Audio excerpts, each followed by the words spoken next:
And the reason why I know of the many problems that people have is because of the multiple condo construction that we have from the developers. And even though some of the developers are very good, some are very bad. And when people have a problem with shoddy development, you would hope that when you go to Tarion, you would get the satisfaction that you are entitled to, because remember, you're paying for this. You as a homeowner or a condo owner are paying for it, are paying for your warranty out of the fees that you pay. So this is it's not something that developers are necessarily paying for. It's not the government that's paying for it. The homeowner or the condo owner is actually paying for that warranty. And you should be entitled to expect a service if the construction was shoddy. Yet my experience and your experience over the years is that when you're faced with a problem, you are on your own. And it can be a painful, expensive problem. And I think it's an abuse of democracy in my humble view. And part of what I said in my bill many, many years ago, in my first bill, 2008, where I actually said we need to reform Tarion and make it a consumer association or a board that actually protects consumers, because that's what their responsibility ought to be. And for many years, my bill on condo reform was dismissed by every minister, because we've had a minister every year, as you might know, those who follow the issue, in that particular ministry. And if you've got a minister every other year, it means you've got to start all over again and attempt to communicate with that new minister. But they rejected everything that I said about condominiums and everything I said about Tarion. And each one claimed everything was working just fine. And the problem is that when this authority was delegated to Tarion under a different name 40 years ago, they gave this power, or they give an unusual power to the Ontario Home Builders Association to name the majority of board members on Tarion. So think about this. In law, the Ontario Home Builders Association had the delegated authority to appoint a majority of board members. Now, how can consumers expect to get the kind of justice they deserve if you happen to have been one of the victims of shoddy construction? Well, you just can't get it. And so from the very start, in my view, what we needed to do was to change Tarion so it genuinely reflects the needs of people who have suffered bad construction. Until you didn't get that.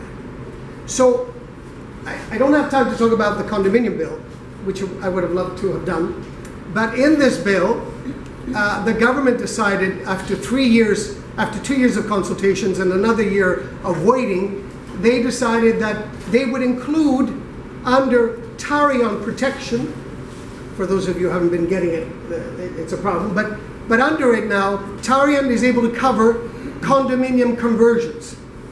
Because those buildings or factories that get converted into condominiums were not covered by Tarion.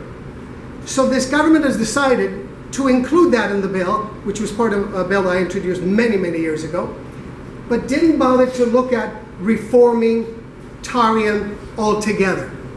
Which means that those of you who have suffered, those of you who are suffering, and those who will follow you in the future will have to continue fighting it out on your own. In my view, it's a shame. And it appears to be that the government is afraid of making those changes. It is afraid of tackling developers because they make hefty contributions to political parties, mostly liberal and conservatives. The NDP doesn't get much contribution, as you might imagine. I believe they're afraid. And I think developers want to leave things as they are, and this current government is obliging. I believe that has to change. And the only way to change is for people to continue lobbying. Do what you've always done. I know governments shun you because of the incredible effort you put in to try to make changes. But changes will happen. Changes do happen. It just takes time. The fact that the government has introduced condominium reform after I introduce 4 bills means that some changes happen, but not all the changes that we need. So, for example, in the condominium bill, it allows for a resolution of problems by an authority, condominium authority, but it's only between condominium owners and condominium owners and boards. There's absolutely no mention of finding a resolution or resolving a problem between a condo board and a property manager. It's not there. And if you heard all the stories I've heard about problems that people have had with property managers, you would think that it would be in that bill, but it's not. And so even though it has another element which I call for, which is that they should be certified, which is good, it doesn't allow for this authority to solve disputes between condo owners and property managers, and it should.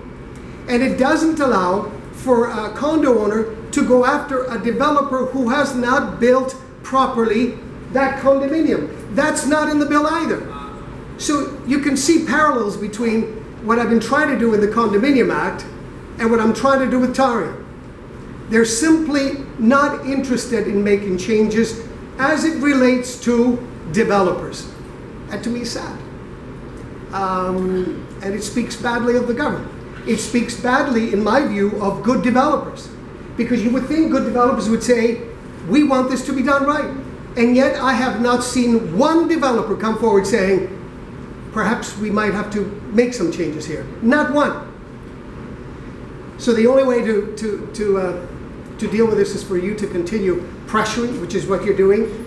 And I came here to support you and to support you because of all the work you've done.